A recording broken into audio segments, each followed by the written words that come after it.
Bismillahirrahmanirrahim. Alhamdulillah nahmaduhu wa nasta'inuhu wa nastaghfiruh. Wa na'udzu billahi min shururi anfusina wa min sayyiati a'malina. Man yahdihillahu fala mudilla lahu wa man yudlil fala hadiya lahu. Asyhadu an la ilaha illallah wahdahu la syarika lahu wa asyhadu anna Muhammadan abduhu wa rasuluh la nabiyya ba'dah. Allahumma salli wa sallim ala nabiyyina Muhammad wa ala alihi wa sahbihi ajma'in, amma ba'd. Hadirin dan hadirat serta para pemirsa yang saya hormati, Assalamualaikum warahmatullahi wabarakatuh. Alhamdulillah, kita bersyukur kehadirat Allah Azza wa Jalla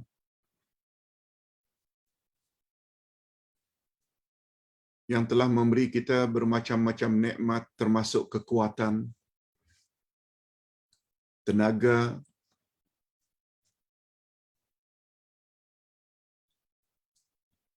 sebab manusia pada asalnya adalah dhaif, lemah. Kita menjadi kuat, bertenaga, berkat anugerah Allah Al-Qawi.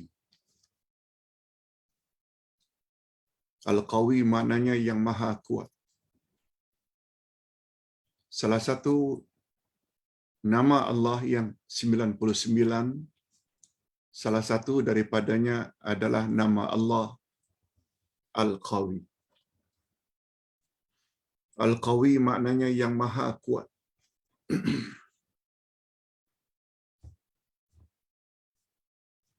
Jadi kekuatan yang kita miliki itu adalah pemberian atau nikmat daripada Allah. Nah, pada pagi ini kita akan bahas khas nama Allah Al-Qawi. Bila ditanya apa dalilnya Pak Ustaz? Allah Subhanahu wa taala sebut dalam Al-Quranul Karim beberapa kali namanya ini. Begitu juga di dalam hadis Nabi sallallahu alaihi wasallam yang sahih.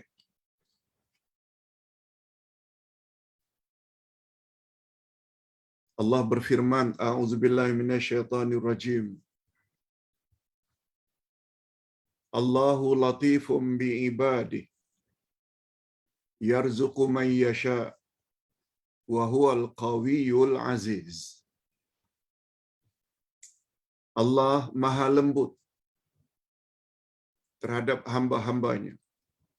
Allah maha lemah lembut terhadap hamba-hambanya. Dia memberi rezeki kepada siapa yang dia kehendaki, dan dialah yang maha kuat lagi maha perkasa.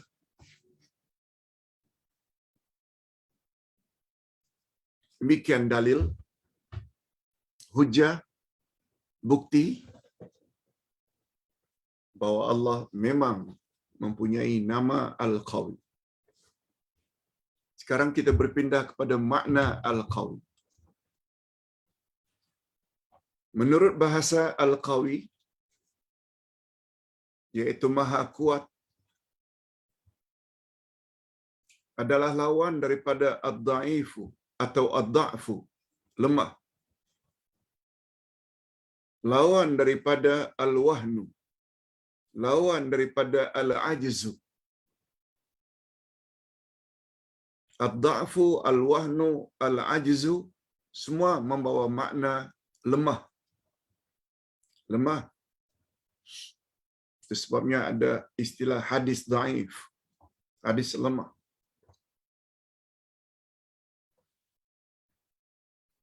Sangat lemah, dhaifun jiddan. Sangat-sangat lemah.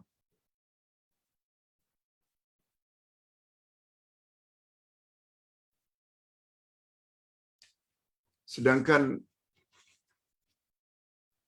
maksud sifat Allah Al-Quwah, sebagaimana kita sama-sama maklum, setiap nama Allah terkandung di dalamnya sifat Allah. Kalau Al-Hayyu, nama Allah, terkandung di dalamnya sifat Allah Hayat. Hayatun. Selagi hayat dikandung badan, maknanya selagi hidup.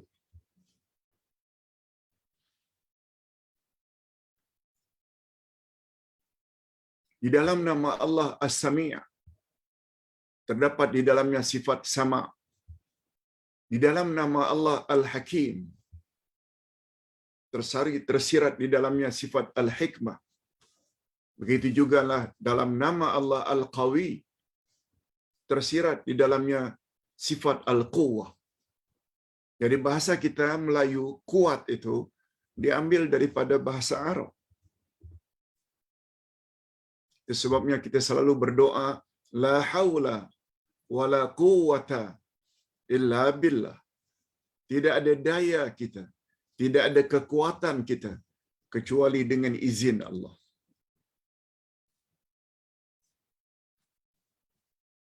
Itu sebabnya kita digalakkan, jika akan buat apa saja pekerjaan-pekerjaan yang baik, tidak keluar rumah, diawali dengan bismillah. Tidak menyembelih, diawali dengan bismillah. Tidak makan, diawali dengan bismillah. Tidak minum, tidak menulis. Sebab bismillah itu, huruf ba di depannya bi dengan makna dengan pertolongan Allah. Tanpa pertolongan Allah, kita tak boleh bercakap. Tanpa pertolongan Allah, tidak boleh angkat. Kita tak boleh angkat tangan kita. Tanpa pertolongan Allah, kita tak boleh buat apa-apa.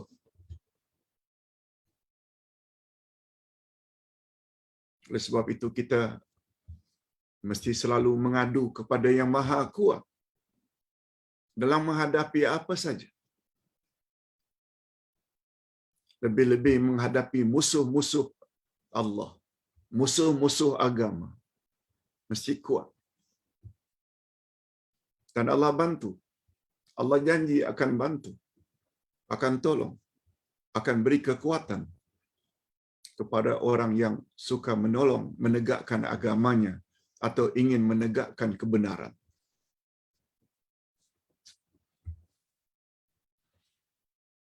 Jadi yang tersirat di dalam nama Allah Al-Quwah,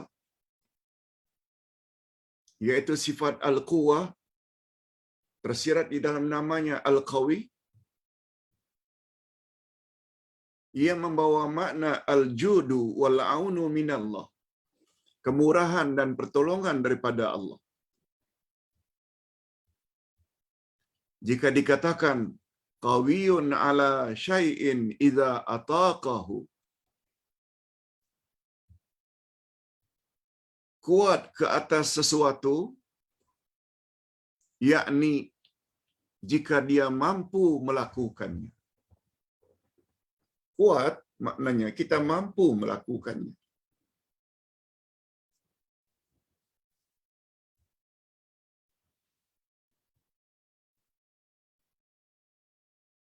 Oleh sebab itu, andai kata Anda kuat bangun malam jam 4, 4:30 pagi, jangan kata itu usaha Anda semata-mata. Kekuatan tersebut Allah yang bagi. Minta pada Allah.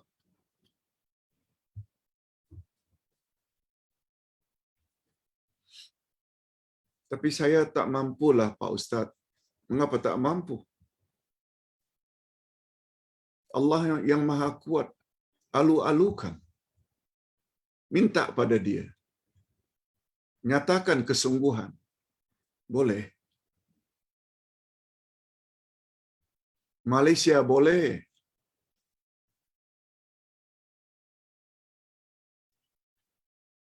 Karena kebolehan itu Allah yang bantu.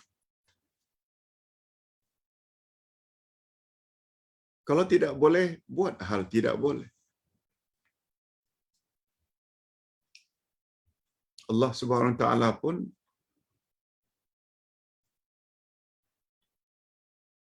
senantiasa bersedia memberi kekuatan. Dan andai kata dah terlalu uzur, manfaatkanlah hukum rukhsah atau kelonggaran. Tak kuat berdiri, duduk. Tak kuat duduk, baring. Tak mampu mengetahui arah kiblat, salat saja, menghadap ke mana pun. Sebab Allah punya ketentuan, la yukallifullahu nafsan illa wus'aha. Allah tidak membebankan manusia kecuali apa yang kita mampu. Cuma jangan awal-awal kata saya tak mampu. Kita sebenarnya boleh sampai ke tahap kemampuan bila minta kepada Allah. Mintalah pada Allah. Sebabnya Allah sangat murka orang yang sombong, yang tidak mau berdoa kepada Allah. Awak banyak dosa, Allah senantiasa bersedia memohon ampunan, memberi ampunan. Mengapa tidak minta ampun?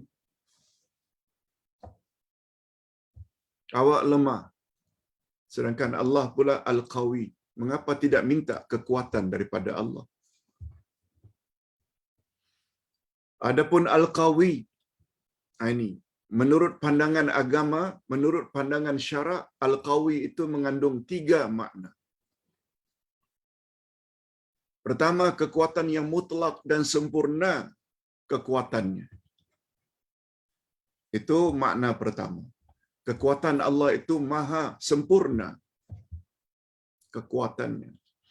Yang kedua, kekuatannya tidak sedikit pun dicemari oleh kelemahan. Tak ada sedikit pun. Manusia yang gagah perkasa ada ketikanya dia lemah. Sebab dia bukan Allah. Apalagi telah lanjut usia.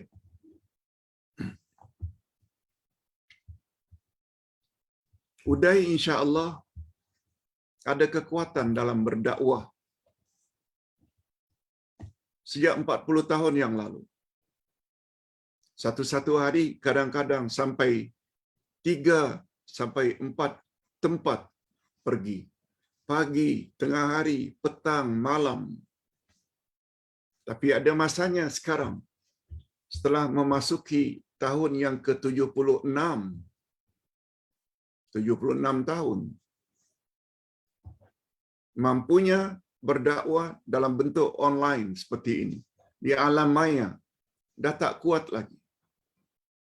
Bila keluar sekali saja dari rumah ke suatu tempat karena ada hajat, balik rasa sudah letih. Ini manusia. Allah tak. Kekuatannya tidak sedikit pun dicemari oleh keletihan atau kelemahan. Dan yang ketiga, kekuatan yang dimiliki oleh Allah tidak mampu untuk dikalahkan oleh sesiapa pun. Tak ada siapa yang boleh mengalahkan Allah. Tak ada siapa. Nah, kalau kita faham makna Al-Qawi di sisi Allah itu,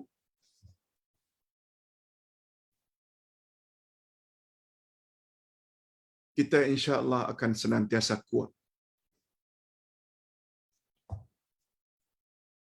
Apalagi rajin mengamalkan zikir la haula wala quwwata illa billah. Sebabnya semalam kita dah jelaskan ayat yang ke-46 dari surat Al-Kahfi. Harta dan anak-anak itu hanya perhiasan hidup di dunia. Sedangkan yang kekal lagi saleh itu adalah lebih baik bagi kamu.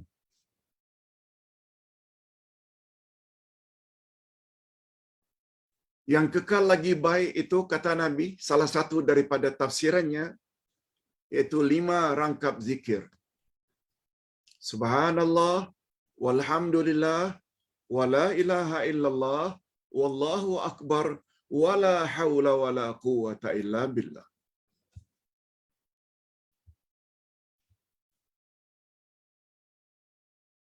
Dengan mengamalkan itu, insya Allah, kita akan jadi kuat.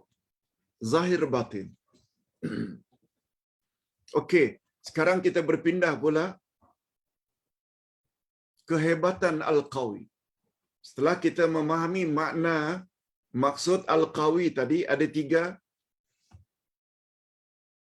Kekuatannya tidak ada batasannya. Kekuatannya tidak dicemari oleh kelemahan. Dan kekuatannya tidak ada sesiapa pun yang boleh mengalahkan. Nah, sekarang kita ingin tengok pula kehebatan Al-Qawi.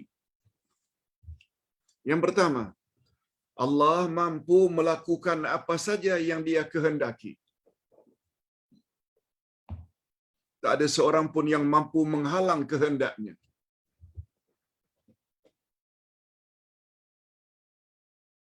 Sebab cara bekerjanya Allah, sebagaimana ayat second last dari surat Yasin, innama amruhu idza arada syai'an ay yaqula lahu kun fayakun. Sesungguhnya Allah apabila menginginkan sesuatu, Dia cukup mengatakan, jadilah, maka jadilah ketika itu juga. Tak ada siapa yang boleh menghalang. Yang kedua, walaupun Dia dapat melakukan apa sahaja, sesuai dengan firman Allah, surat Al-Buruj ayat 16, fa'alul lima yurid. Allah boleh berbuat apa saja yang Dia kehendaki, namun segala perbuatan Allah, ketetapan Allah ke atas seseorang mesti ada hikmah. Dia beri kita kesenangan hidup. Barangkali ada hikmahnya.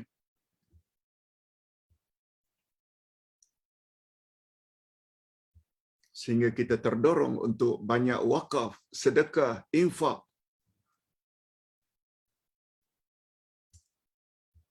Bagi orang yang kuat. Sebaliknya, Allah ingin mengetahui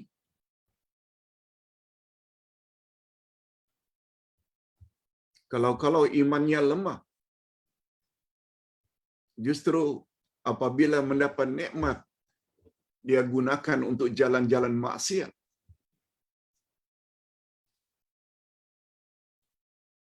Apabila dia ditimpa musibah, Allah nak tengok dia sabarkah atau panik menggelabah. Ada hikmah. Sungguh beruntung orang-orang yang dapat menghadapi ujian Allah dengan penuh sabar. Itu sebabnya orang yang faham bila ditimpa musibah, ucap sampai 4 kali Alhamdulillah. Kita dah jelaskan semalam. Dalam buku 30 kunci kebahagiaan. Yang ketiga, Dia mampu membinasakan siapa yang berbuat zalim.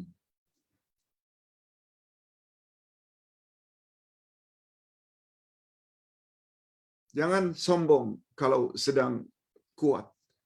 Jangan sombong walaupun banyak penyokong. Jangan sombong. Umat dahulu, umat Nabi Hud, kaum Ad, ketinggian jasmaninya 100 kaki. 100 kaki itu lebih kurang 33 meter.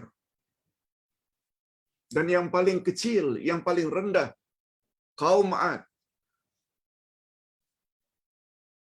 kaum Nabi Hud, yang paling rendah 60 kaki. 60 kalau dibagi 3 untuk dapat meternya, 20 meter.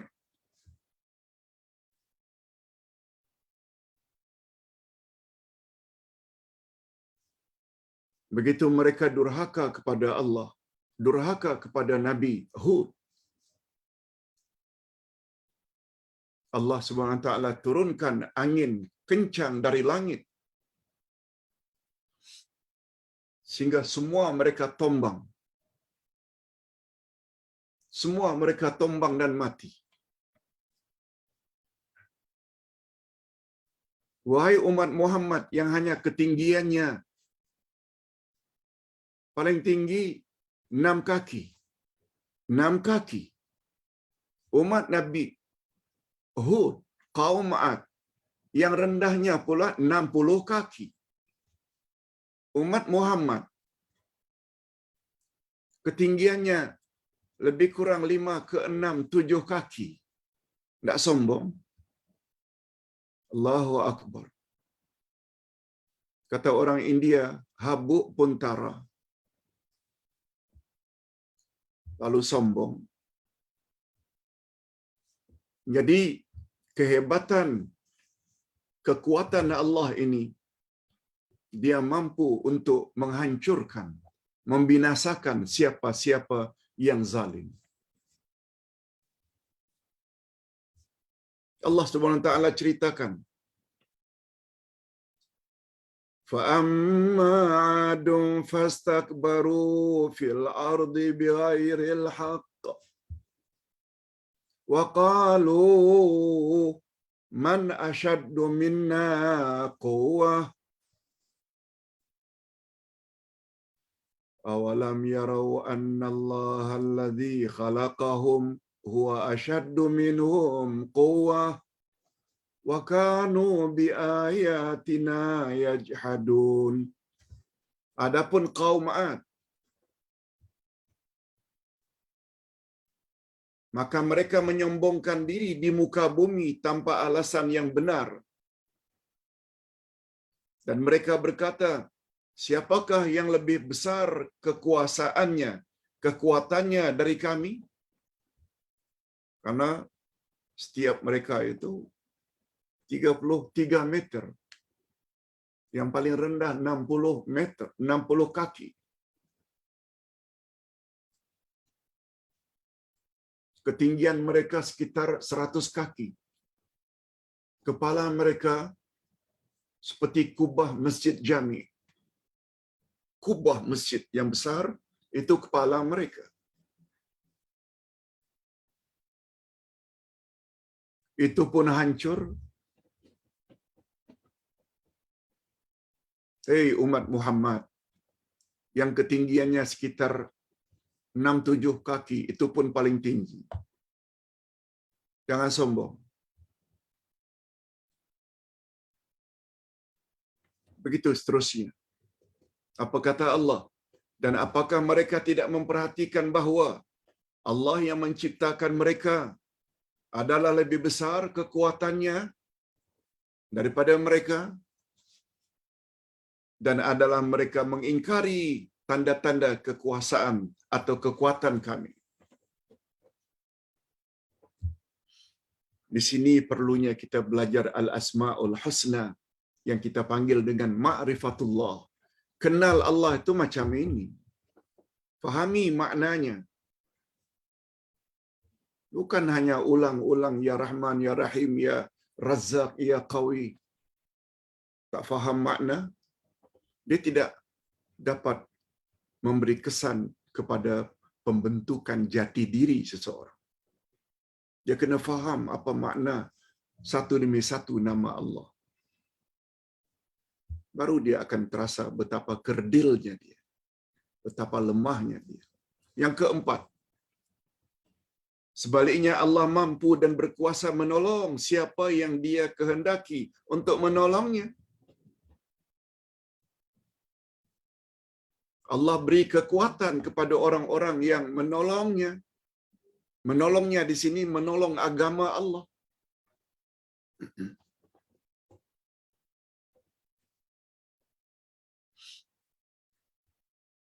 Jangan heran kalau Imam Asy-Syafi'i yang umurnya hanya 54 tahun, lahir 150 Hijrah, meninggal 204 Hijrah. 54 tahun. Bila dibawa kepada tahun Masihi, hanya 52 tahun. 52 tahun. Sebab perbezaan tahun Masihi dengan tahun Hijri, 1 tahun setiap 33 tahun. Jadi 54 itu dekat dengan 2 kali, maknanya 2 tahun dikurangi. Asalnya 54 tahun Hijri menjadi 52 tahun Masihi. Mengapa beliau boleh mengarang kitab sekian banyak? Padahal umurnya hanya 54 tahun. Mengapa? Karena banyak menolong agama Allah. Siangnya berdakwah, malamnya qiyamul lail, tahajud, menulis agama Allah. Allah anugerah kekuatan. Itu saja caranya. Orang yang kuat tak semestinya panjang umur. Belum lagi kita bercakap tentang Abdullah Al-Mubarak. Belum lagi kita bercakap tentang Imam Ahmad Ibnu Hanbal. Semua mereka orang-orang yang kuat-kuat belaka dalam berdakwah.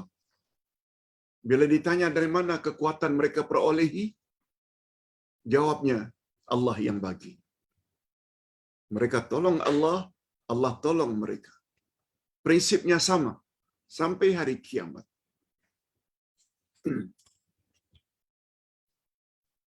Sebab itu bila kita merasa kita lemah, tanya balik diri kita. Sudah sampai di mana kita telah tolong agama Allah? Yang keempat, sebaliknya Allah SWT mampu dan berkuasa menolong siapa yang Dia kehendaki untuk menolongnya. Yes, ini dia. Sebab Allah berfirman, "Wala yansurannallahu may yansuruh." Allah pasti akan menolong orang yang menolongnya. Innallaha laqawiyyun aziz. Sesungguhnya Allah itu maha kuat lagi maha perkasa. Di sini perlunya kita banyak tahu tentang nama-nama Allah. Sebab setiap nama itu dia ada spesifik makna khas yang bila kita jelmakan dalam diri kita, nama-nama Allah itu dia akan memberi kesan. Itu sebabnya barangkali bapa-bapa dan ibu-ibu serta para pemirsa perasan pada penghujung setiap nama Allah,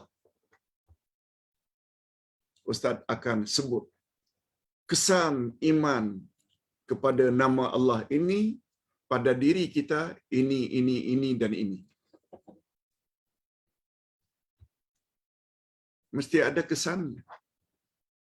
Kesan yang positif tentunya. Nah, sekarang kita berpindah kepada tajuk berikutnya, jika disebut bergandengan. Walaupun setiap nama Allah itu ada keistimewaannya tersendiri, tapi apabila dia digandingkan dengan nama Allah yang lain seperti Al-Qawiyul Aziz, Allah maha kuat lagi maha perkasa,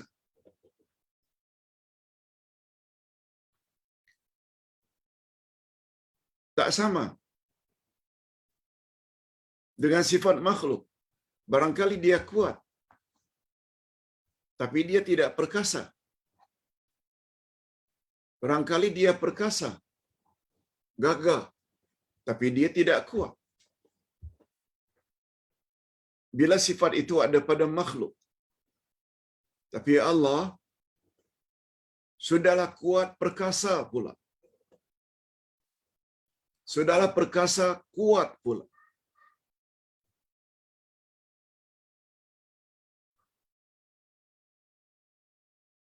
Berapa banyak kita lihat bila ada wrestling, gulat.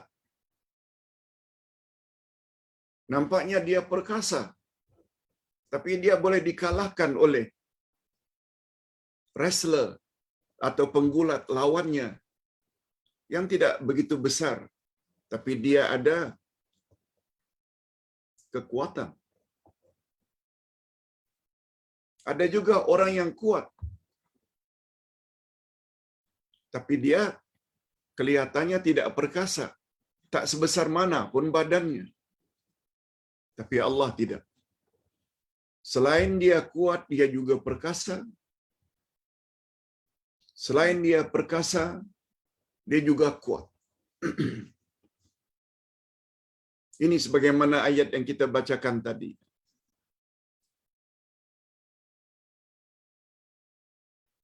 Wa huwal qawiyul aziz.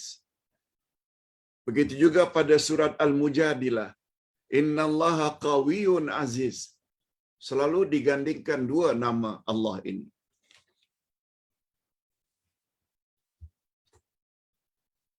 Allah memberi rezeki kepada siapa yang dia kehendaki. Apakah dengan meluaskan rezekinya, atau menyempitkan rezekinya, atau pertengahan. Tidak ada siapa yang mampu menghalang dia buat demikian. Selain Allah tidak akan mampu. Selain Allah tidak akan mampu melakukannya. Sebab untuk berbuat demikian berhajat pada kekuatan yang sempurna dan keperkasaan yang menyeluruh. Nah, kedua-dua namanya itu ada pada Allah. Al-Qawi, Maha Kuat, Al-Aziz, Maha Perkasa.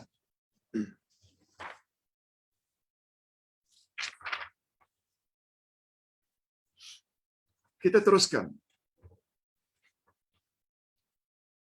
Allah Al-Qawi.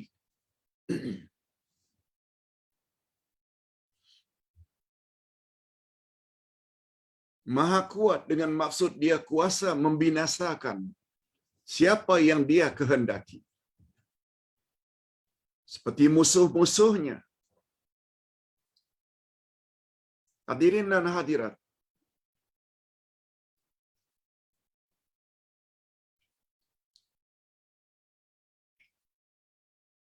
Musuh kita orang beriman, mereka juga adalah musuh Allah. Mereka menentang Allah.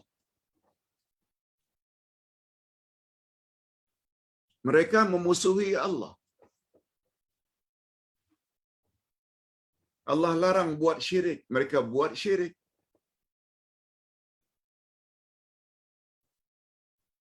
Selain orang-orang kafir tersebut musuh kita orang yang beriman, mereka juga adalah musuh Allah. Itu sebabnya di dalam hadis Qudsi yang kita dah belajar beberapa bulan yang lalu. Apa kata Allah dalam hadis Qudsi?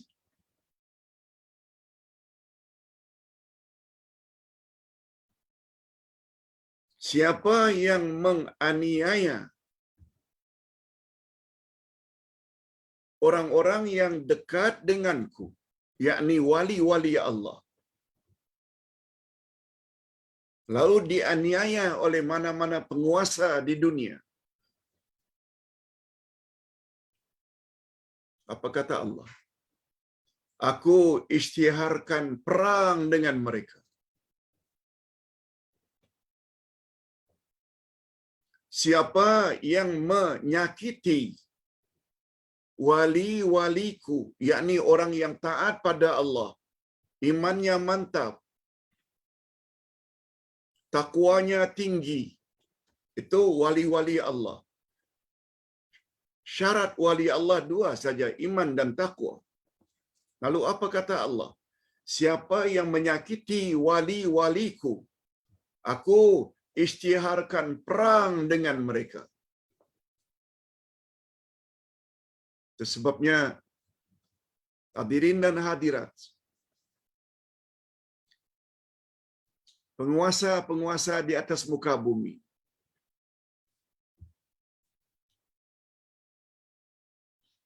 jangan suka menganiaya ulama. Ulama yang cakap benar berdasarkan Quran dan Sunnah ada pada zaman dahulu, dipenjarakan sampai mati. Ada zaman dahulu, digantung sampai mati. Bukan karena kesalahan yang mereka lakukan, tetapi karena kebenaran yang mereka ingin sampaikan. Sebab Nabi Muhammad sallallahu alaihi wasallam bersabda dalam hadis sahih riwayat Imam Bukhari,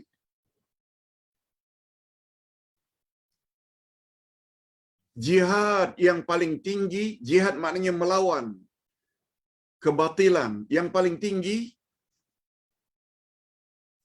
yaitu keberanian seseorang menyampaikan yang hak di depan penguasa yang zalim. Hadis sahih riwayat Imam Bukhari. Ustaz ulang sekali lagi. Jihad yang paling tinggi derajatnya ialah keberanian seseorang menyampaikan kebenaran di depan penguasa yang zalim. Dia tak takut walaupun dia dipenjara, dia tak takut walaupun dia digantung, dia tak takut walaupun dia dipancung. Atas sebab itulah dalam hadis qudsi tadi, Allah berfirman, siapa yang menganiaya atau menyakiti wali-waliku, aku isytiharkan perang pada mereka.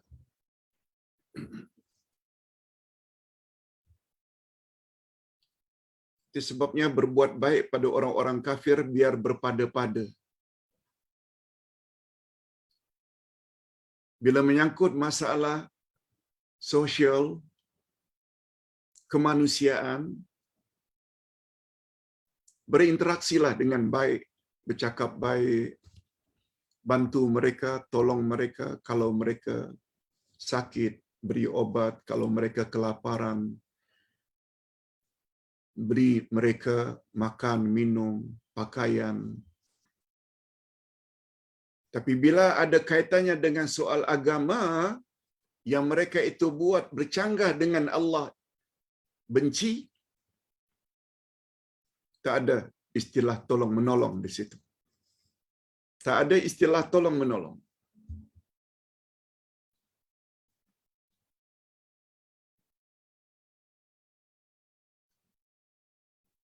Perkara ini masih banyak lagi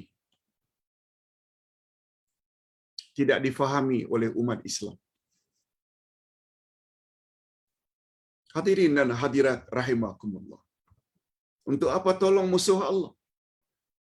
Ingat ya, dalam hal agama, lakum dinukum waliyadin. Bacalah sedikit sebab-sebab turunnya surat Al-Kafirun. Ringkasnya, karena orang kafir di zaman Nabi ingin bertolak ansur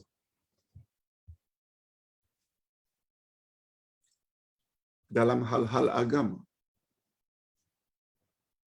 Mereka bersedia mengakui agama Muhammad dan ikut dengan syarat Muhammad dan orang beriman juga ikut mereka punya agama pada hari-hari berikutnya. Allah dengan tegas turunkan surat Al-Kafirun. Qul ya ayyuhal kafirun la a'budu ma ta'budun wa la antum a'biduna ma a'bud. Diulang sampai 2 kali, last kali lakum dinukum waliyadin. Bagimu agamamu, bagiku agamaku. Dengan kata lain, kesimpulannya Dalam urusan agama tidak ada kompromi. No. Sebab mereka musuh Allah. Banyak sungguh akhir-akhir ni ada orang yang tanya tentang ini. Apa hukum bersihkan kuil? Apa hukum ucap selamat Natal? Apa hukum mengucap selamat terhadap hari agama sedunia pada hari Ahad yang ketiga setiap bulan Januari? Ini ada kaitannya. Kepahaman ini mesti ada pada setiap Muslim-Muslimat. Hadirin dan hadirat rahimakumullah. Allah Subhanahu wa taala menyebut tentang sikap orang-orang kafir. Apa kata Allah dalam surat Al-Hajj ayat 74? Wa ma qadarullaha qad haqqa qadri. Innallaha laqawiyyun aziz. Mereka tidak mengenal Allah dengan sebenar-benarnya. Sesungguhnya Allah Maha benar lagi Maha kuat, lagi Maha perkasa. Apa maksudnya Pak Ustaz? Allah menyebut tentang orang kafir. Orang kafir tidak mengenal Allah dengan pengenalan yang sebenarnya. Kalau Ustaz tidak jelaskan dengan bahasa bebas,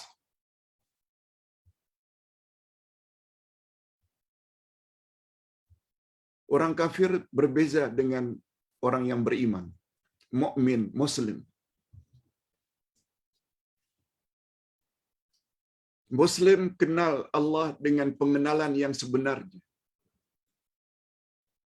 Dari tauhid rububiyah, di sini kegunaan kita belajar tauhid yang 3. Tauhid rububiyah iaitu mentauhidkan Allah dari sudut perbuatan-perbuatannya. Allah yang mencipta, Allah yang menurunkan rezeki, Allah yang menghidupkan, mematikan, semua itu perbuatan. Semua perbuatan itu hanya Allah saja yang mampu. Namanya tauhid rububiyah.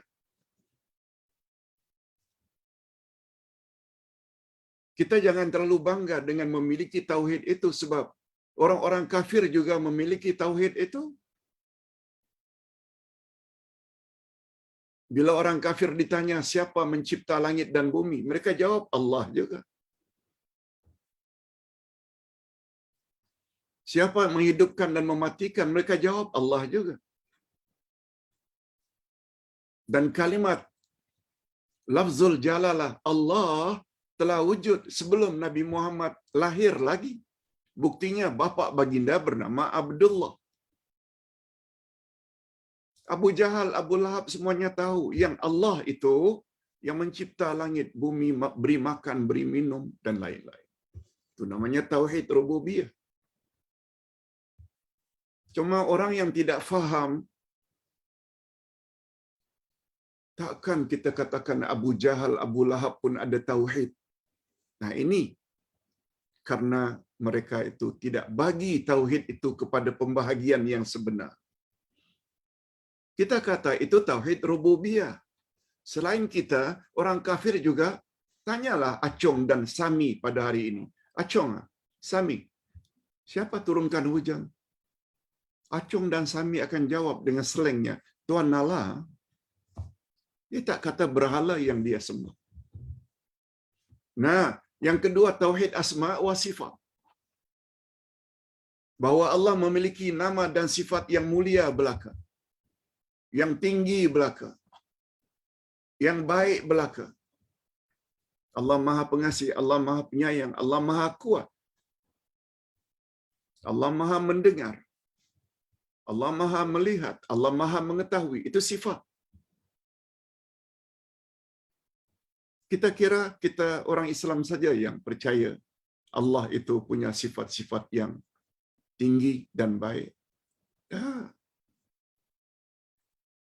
Orang kafir juga percaya, khasnya orang Nasrani, Kristian. Allah Maha Penyayang, Allah Maha Pengasih, Walaupun tidak sesempurna keyakinan umat Islam, khasnya tentang Ahad. Allah itu Esa. Allah itu tidak beranak dan tidak diperanakkan. Nah, mereka pula mendakwa Isa anak Tuhan. Kalau Nasrani, Uzair anak Tuhan. Kalau itu Yahudi, malaikat-malaikat itu anak perempuan Tuhan. Itu kata musyrikin Mekah. Nah, di situ yang itu tuh beza.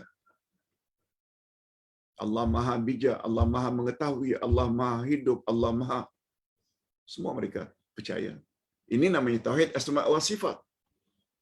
Lagi-lagi kita kongsi dengan orang kafir dalam tauhid asma wa sifat. Kita kenal Allah dari sudut rububiyah. Kita kenal Allah dari sudut nama dan sifat, asma wa sifat. Dan pada masa yang sama, kita juga punya tauhid uluhiyah. Tauhid uluhiyah yakni Allah saja yang wajib disembah, tidak yang lain. Kalau dia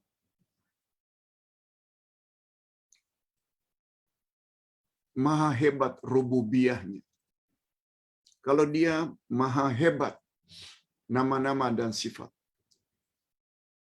lalu patut tak kalau hanya dia yang kita sembah? Yes. Orang yang mengenal Allah dengan pengenalan yang sebenar akan sembah Allah saja, tidak yang lain. Tapi orang kafir tidak. Walaupun mereka tahu Allah Maha kuasa menghidupkan, mematikan, mencipta. Walaupun mereka tahu dan percaya Allah Maha Pengasih, Maha Penyayang, tapi sayangnya mereka sekutukan Allah dengan yang lain. Tapi orang Islam tidak. Itulah sebabnya turun ayat ini. Wa ma qadarullah haqqa qadri. Mereka tidak membesarkan Allah. Mereka tidak kadarkan Allah itu sebagaimana semestinya. Dengan kata lain, mereka tidak mengenal Allah dengan pengenalan yang sebenar-benarnya.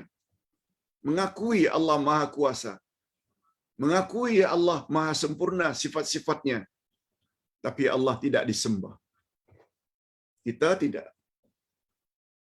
Itu maksud ayat ini.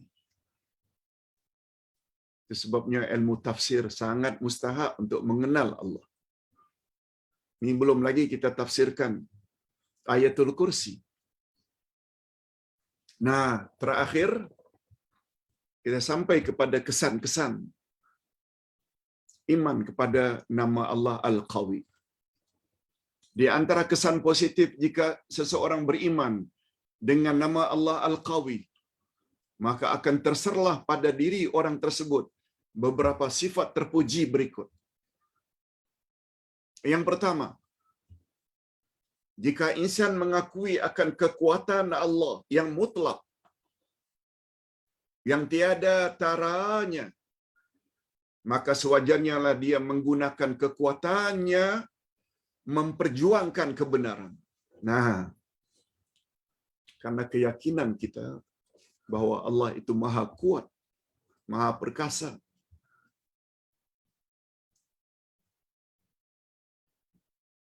lalu kita memohon kepada Allah agar diberi kekuatan juga. Cuma Allah sarankan, cuma Allah syaratkan, ingin mendapat kekuatan daripada aku, kamu mesti bantu agama aku. Catat di samping ini, ayat 7 surat Muhammad. Apa kata Allah? In tansurullah yansurkum wa yusabbit aqdamakum. Bila kamu tolong agama Allah, pasti dia tolong kamu dan dia akan teguhkan pendirian. Ingin pertolongan Allah, ingin istiqamah dan diteguhkan konsisten senantiasa di atas kebenaran. Syaratnya awak kena tolong agama Allah. tolong agama Allah ini macam-macam. Pertama sekali, ikuti kebenaran. Ceramah-ceramah agama yang membawa dalil Quran dan Sunnah, itu kebenaran. Tetapi bila penjelasan tentang agama suka-suka hati akal, tidak bawa ayat Quran, orang tanya dalil dimarahi, itu bukan menolong agama Allah. Salah-salah mencemar agama Allah. Islam adalah agama milik Allah yang dibawa oleh Rasul. Ingin selamat dari kesesatan, awak mesti ikut Quran dan Sunnah. Bila ada orang macam itu, bantu. Sama dengan juga membantu agama Allah. Setelah kita faham terhadap penjelasan, kita disediakan YouTube dalam grup. Share. Itu juga maknanya kita telah menolong agama Allah. Allah akan tolong kita. Walaupun kadang-kadang kita mendapat caci maki, dipulaukan oleh kawan-kawan dan saudara mara sendiri. Itu semua cara Allah nak menguji saja. Bila give up, serik, tak mau lagi share, maknanya awak lemah. Awak tidak bantu agama Allah. Dan jangan bermimpilah untuk mendapat pertolongan Allah. Sebab awak tidak mau tolong agama Allah. Pemahaman ini sangat mustahak.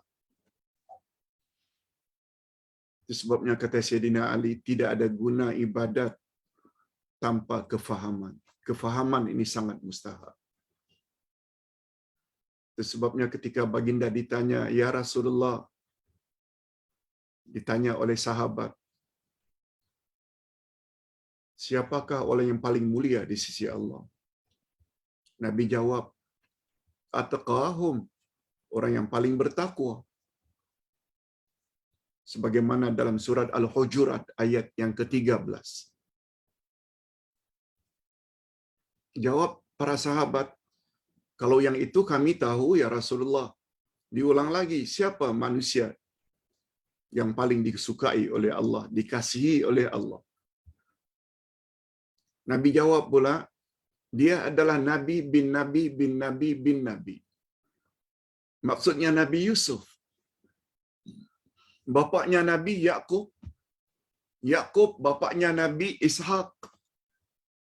Ishaq pula bapaknya Nabi, yaitu Ibrahim. Tidak ada duanya manusia. Hatta Nabi Muhammad tidak memiliki susur galur atau keturunan seperti itu.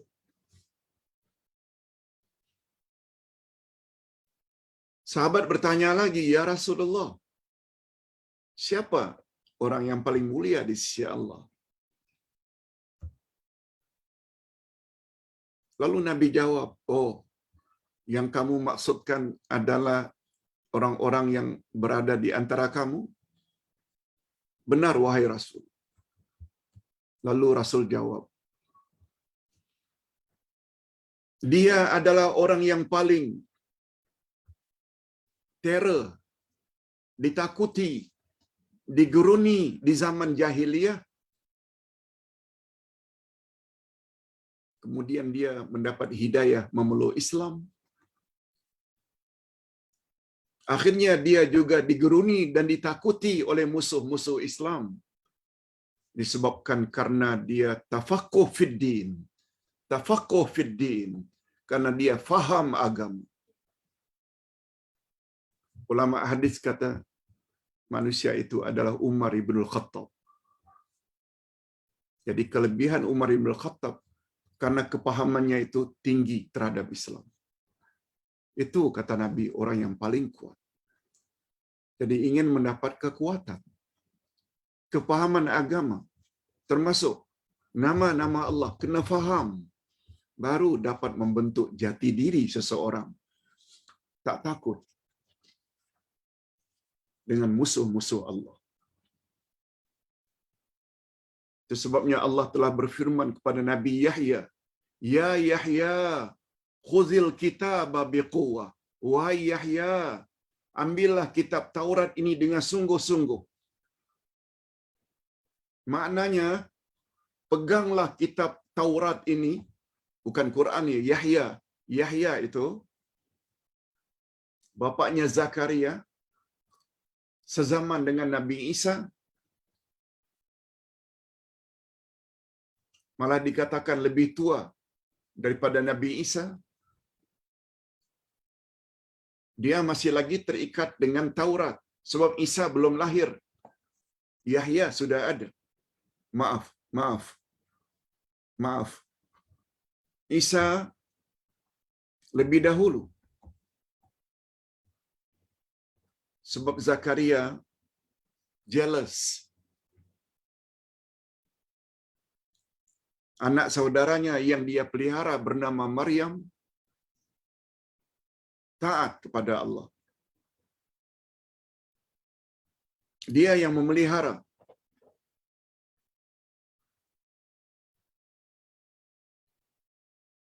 Maryam. Sedangkan Zakaria ketika itu belum punya anak. Lalu dia mohon, akhirnya dapatlah anak yang bernama Zakaria. Zakaria dan Isa anak Maryam ini seumur.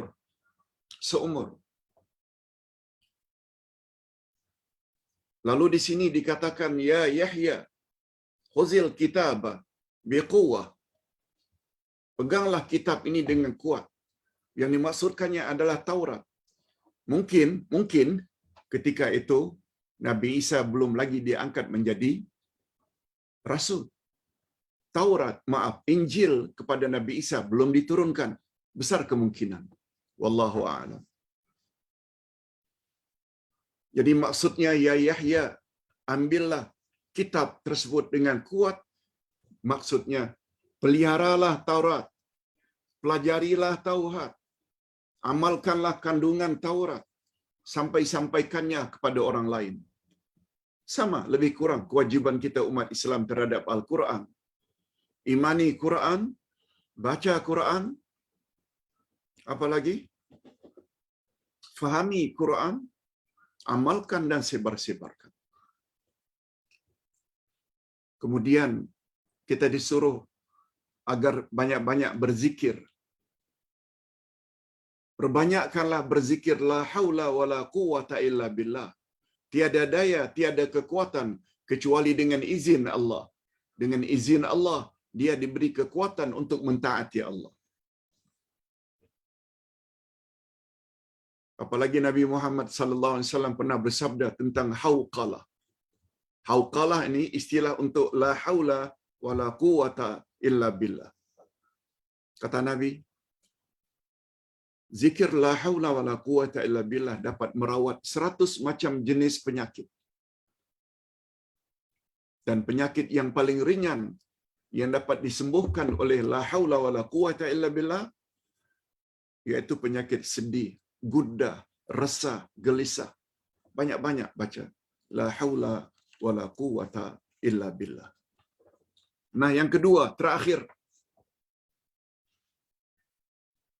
kesan positif bila kita pelajari nama Allah Al-Qawi, sebagaimana kadar atau tahap kekuatan seseorang dalam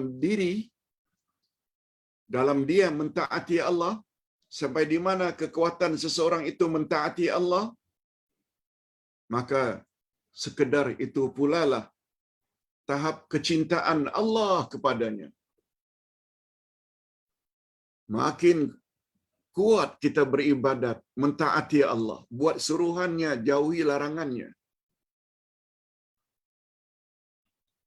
Bukan hanya yang wajib, seperti salat wajib, puasa wajib Ramadan, zakat, haji dan umrah sekali seumur hidup.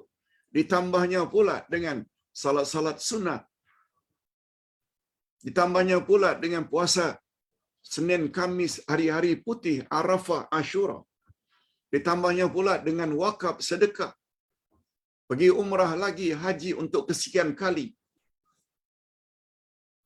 Sebagaimana kadar ketaatannya kepada Allah, maka sekadar itu pula lah cinta Allah kepadanya. Itu sebabnya dalam hadis kursi yang kita bacakan tadi, apa kata Allah? Menyambung. Setelah menyebut, barang siapa menyakiti wali-waliku, aku isytiharkan perang kepadanya.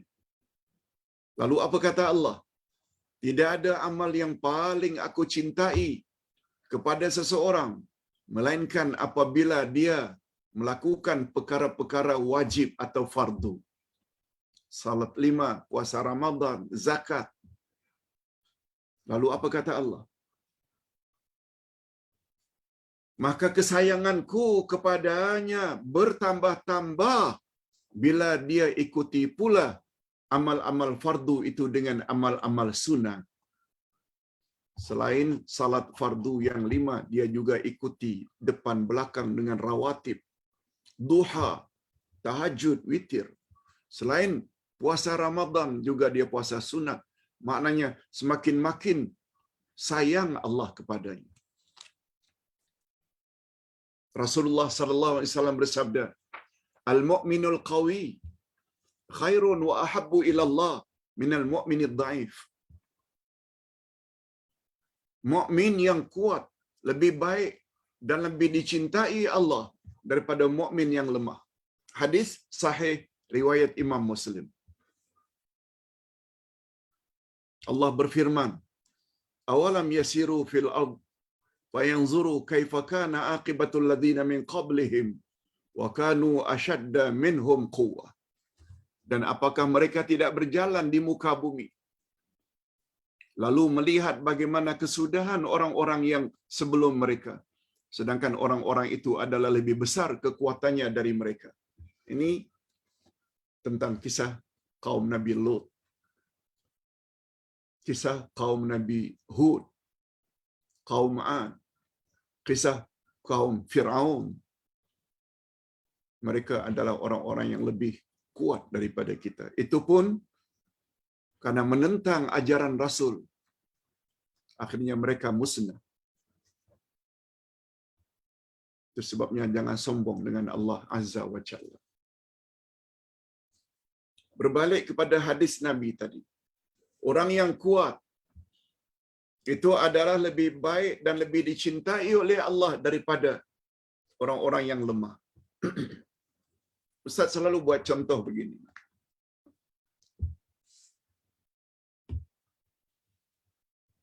Manusia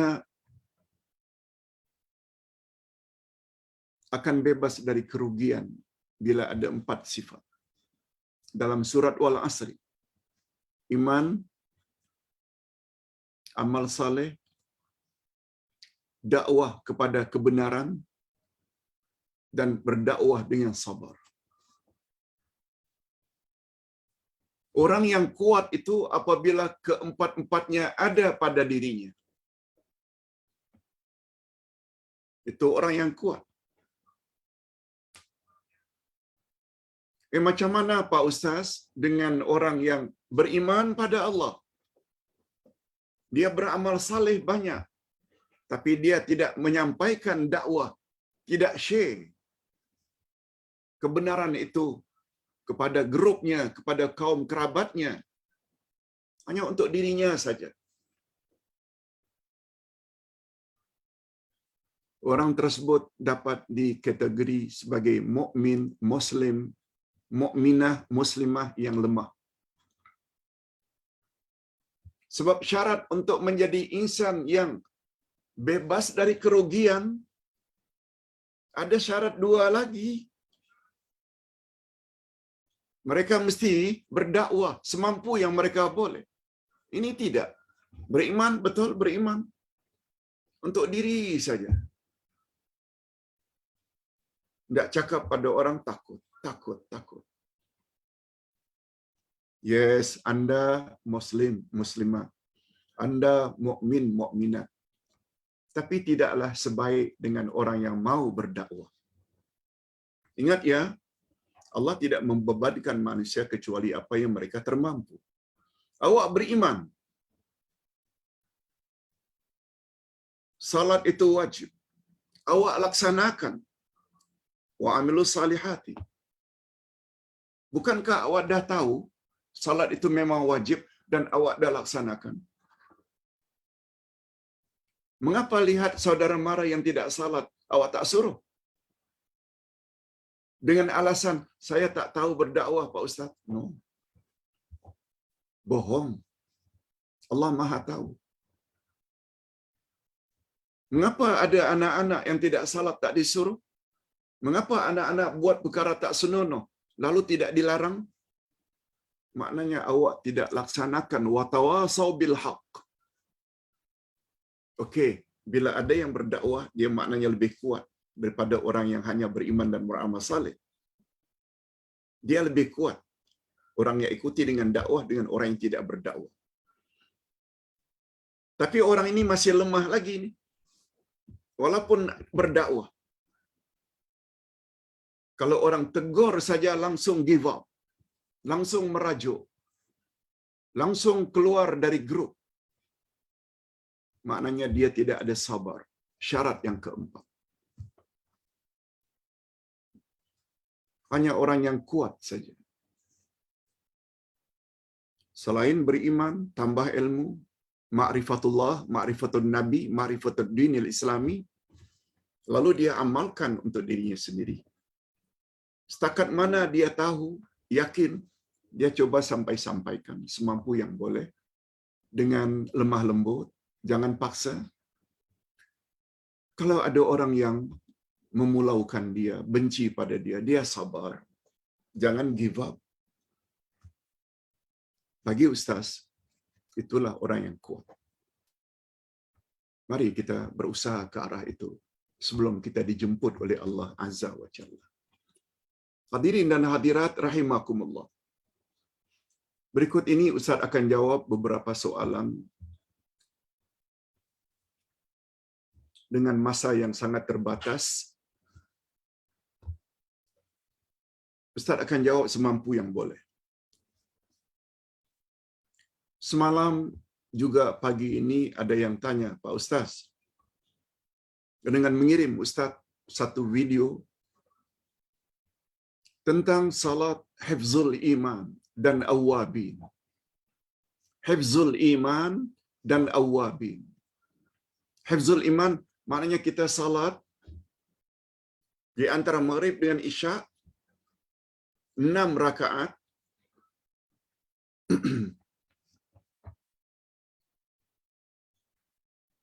Namanya salat hifzul iman.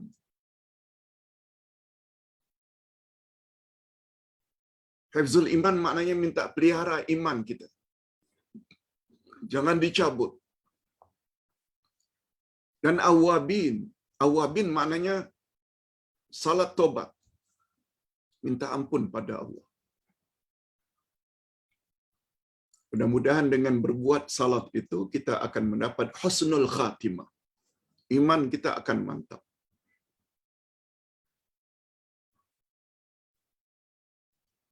Jadi pertanyaannya Pak Ustaz, adakah salat hifzul iman yang digabungkan dengan awabin sebanyak 6 rakaat sesudah salat maghrib? Hadirin dan hadirat, setelah Ustaz pelajari dari tadi malam lagi, ditambah pagi tadi, Ustaz dapati penilaian daripada ulama hadis. Hadis itu dhaifun jiddan. Apa makna dhaif? Ini kita baru belajar tadi. Dia adalah lawan dari qawi. Qawi itu kuat, dhaif itu lemah. Hadis tersebut, salat hifzul iman ini dan awabin setelah salat maghrib, in between maghrib to isya, 6 rakaat. Dia bukan dhaif saja, dhaifun jiddan, sangat lemah. Dia tidak boleh dijadikan dalil walaupun untuk fadailul a'mal, fadilat amalan-amalan. Sebab ulama hadis mengatakan fadilat amalan masih boleh kalau hadis itu dhaif. Bukan dhaifun jiddan. atau istilah lain syiddatud dha'f, bersangat-sangatan lemahnya, tak boleh dijadikan sebagai dalil. Nah, apa solusinya Pak Ustaz supaya iman kita kuat? Supaya dosa-dosa kita diampuni? Ada. Nabi bersabda, "Jaddidu imanakum biqauli la ilaha illallah." Perbaharuilah imanmu. Jaddidu dari kata jadid, baharu. Renew imanmu senantiasa dengan menyebut la ilaha illallah. La ilaha illallah, la ilaha illallah. Itu caranya. Apalagi kita sampai faham ada 2 rukun la ilaha illallah, ada 6, 7 syarat la ilaha illallah.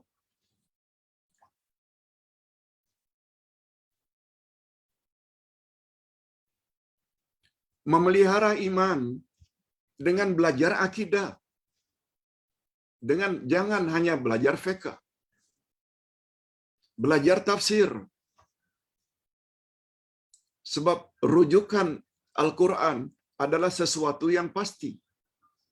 Itu sebabnya ada kitab khuz aqidataka minal Quran. Ambil akidahmu dari Al-Quran.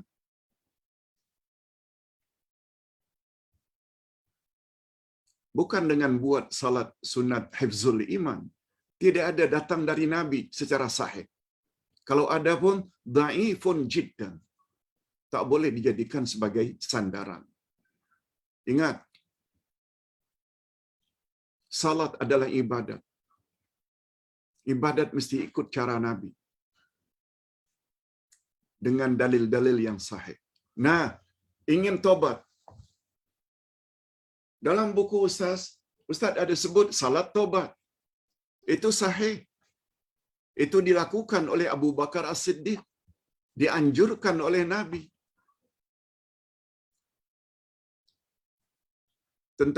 Tentang salat awwabin pula yang datang dari Nabi sahih riwayat Imam Muslim.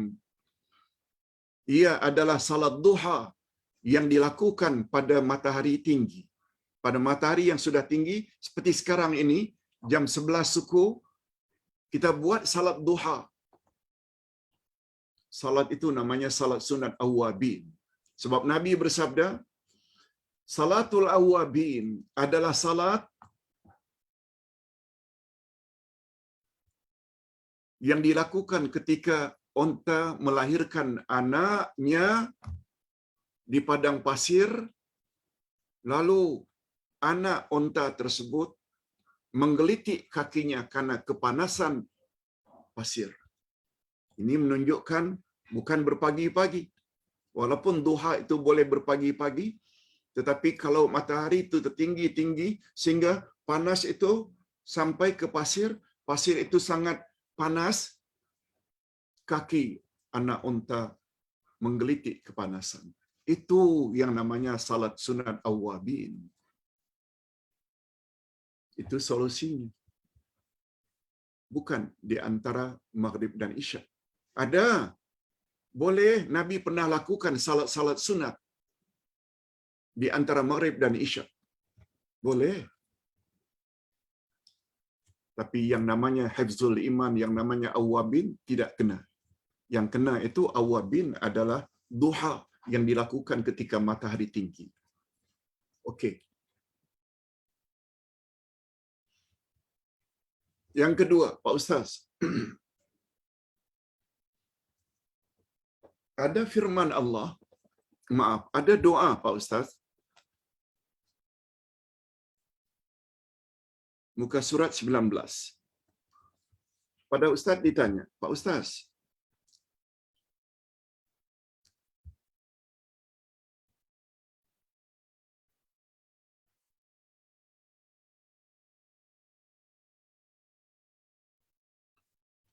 di dalam buku yang Ustaz tulis, iaitu Munajat Ahlus Sunnah wal Jamaah, muka surat yang ke-19.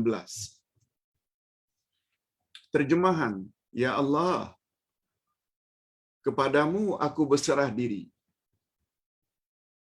Kepadamu aku bertawakal.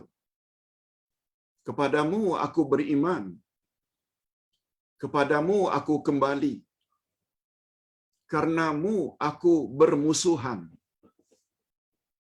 Karenamu aku bermusuhan. Yang ditanya, apa yang Ustaz? Apakah maksudnya karena engkau ya Allah aku bermusuhan? Boleh Pak Ustaz tolong beri pencerahan? Okey, pertama sekali Ustaz ingin baca doa dalam bahasa Arab. Doa ini sahih riwayat Imam Bukhari. Malah ada hadis yang hampir serupa dari riwayat Muslim. Ada pula hampir serupa dia punya redaksi riwayat muttafaq alaih Bukhari dan Muslim. Pokoknya semuanya sahih yang berkaitan dengan ini. Allahumma laka aslamtu. Artinya, ya Allah, kepadamu aku berserah diri. Aslamtu. Wa alaika tawakkaltu. Kepada engkau aku bertawakal, berserah diri. Wa bika amantu. Dengan engkau aku beriman. Wa ilaika anabtu. Kepada engkau aku akan kembali setelah aku mati nanti. Wa bika khasamtu. Dan dengan engkau atau karena engkau aku bermusuhan. Okey, hadisnya panjang. Doa itu terletak pada muka surat 18, baru terjemahannya 19 tadi. Okey. Begini pencerahannya.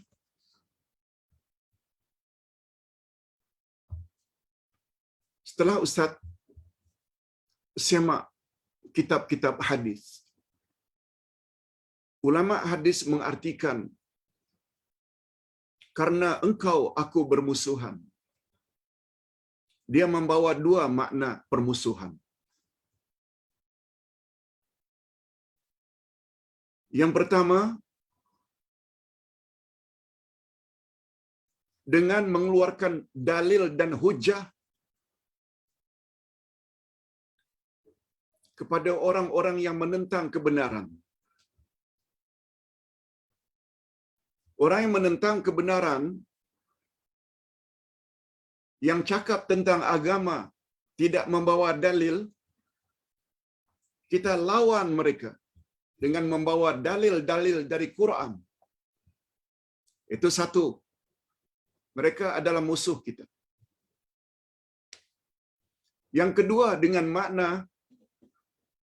karena engkau kami bermusuhan atau aku bermusuhan, yaitu di dalam ma'rakah, yaitu medan pertempuran. Bila terjadi pertempuran antara Muslim dengan orang-orang kafir yang ingin menakluk negeri orang-orang Islam, yang ingin memaksa orang-orang Islam supaya kafir, lalu kita lawan mereka, itu maknanya permusuhan ma'rakah, permusuhan dalam medan pertempuran. Itu maksud wabika khasamtu. Karena engkau aku bermusuhan. Okey. Kita tinggalkan permusuhan yang kedua, sebab itu bukan zamannya sekarang. Tak ada maknanya pertempuran antara orang Islam dengan orang kafir secara physically. Tak ada. Hari ini alhamdulillah, termasuk di negara kita, kita duduk aman-aman saja. Tetapi terhadap karena engkau aku bermusuhan. Hadirin dan hadirat rahimakumullah. Kita mesti memusuhi sesiapa yang memusuhi Allah. Kita mesti memusuhi, dengan kata lain tak boleh berkawan dengan sesiapa yang memusuhi agama kita. Walaupun sifatnya tidak mutlak, tapi dalam sudut keagamaan tidak ada kompromi. Sebagaimana yang Ustaz jelaskan sebelum ini, dalam kuliah tadi. Dari sudut kemanusiaan, bila rumah-rumah orang Cina, orang Hindu juga dimasuki lumpur, tolong bersihkan, no problem. Bila mereka tidak ada pakaian, bagi pakaian. Mereka bila tidak ada makanan, minuman, beri minuman. Itu manusia, itu maknanya bertolong-tolongan dengan musuh-musuh Allah dari sudut kemanusiaan.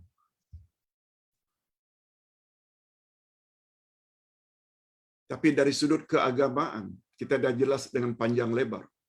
Lakum dinukum waliyadin. Bagimu agamamu, bagiku agamaku. Ustaz dah jelaskan tadi sebab mengapa turun surat Al-Kafirun.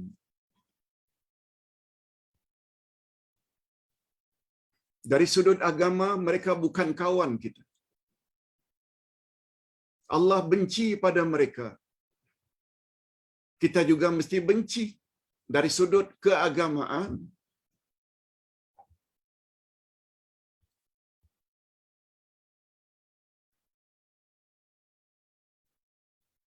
bukan hanya terhadap orang-orang kafir. Permusuhan itu juga barangkali juga wujud di kalangan sesama Muslim.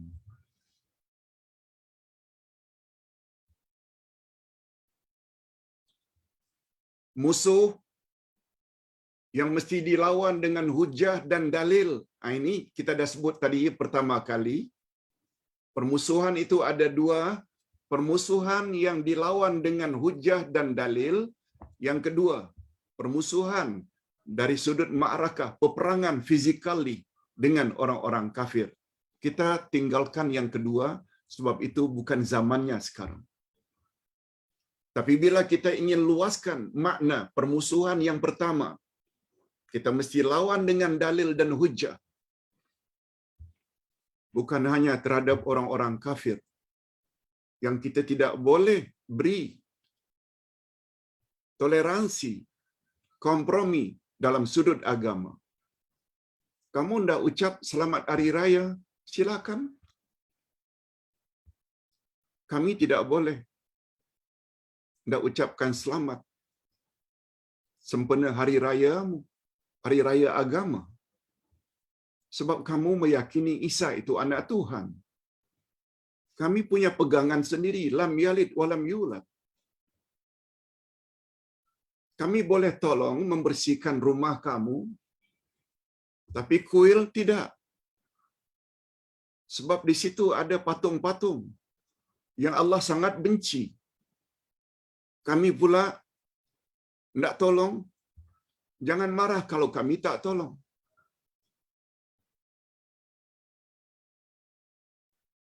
Malah hadirin dan hadirat, bukan hanya terhadap orang kafir, kita mesti lawan dengan dalil dan hujah, hatta terhadap Syiah, hatta terhadap Khawarij, hatta terhadap Mu'tazilah, Islam liberal.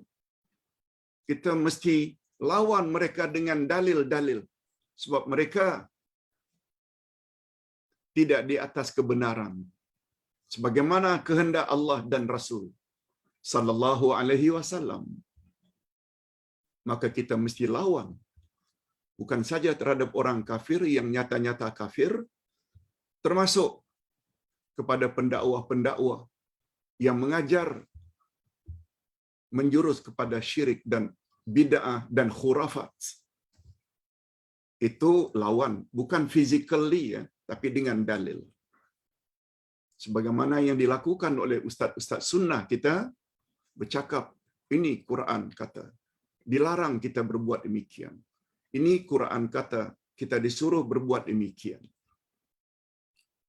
Jadi berbalik kepada pertanyaan, apa maksudnya Pak Ustaz dalam doa yang sahih itu?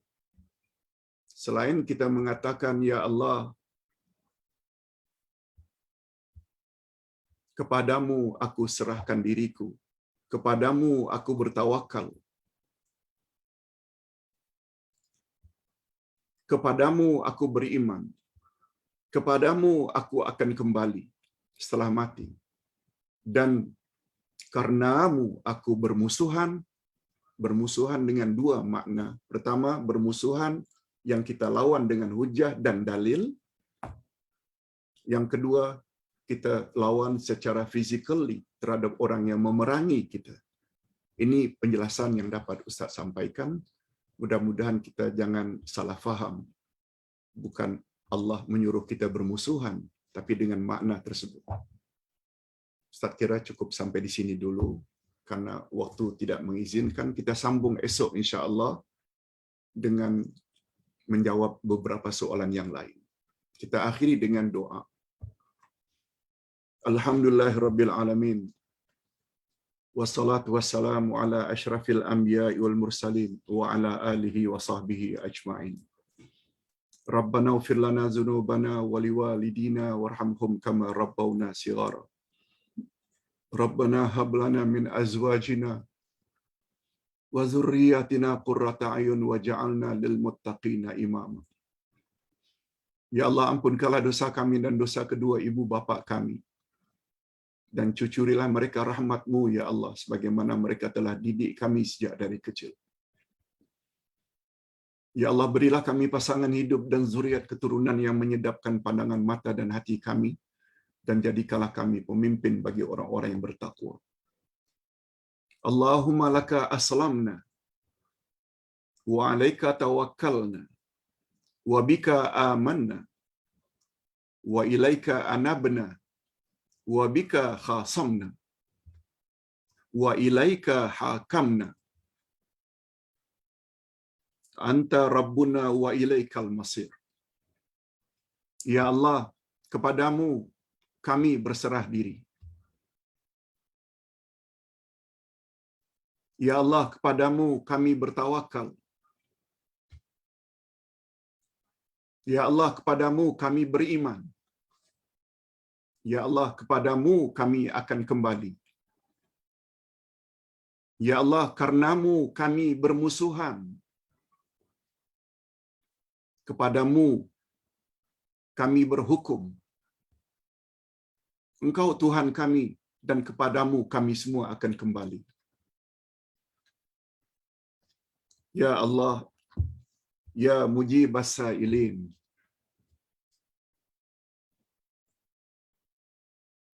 Ya Allah, yang mengabulkan doa orang-orang yang berdoa, kabulkanlah doa kami. Pada hari ini, ya Allah, kami telah didedahkan tentang nama-Mu Al-Qawi.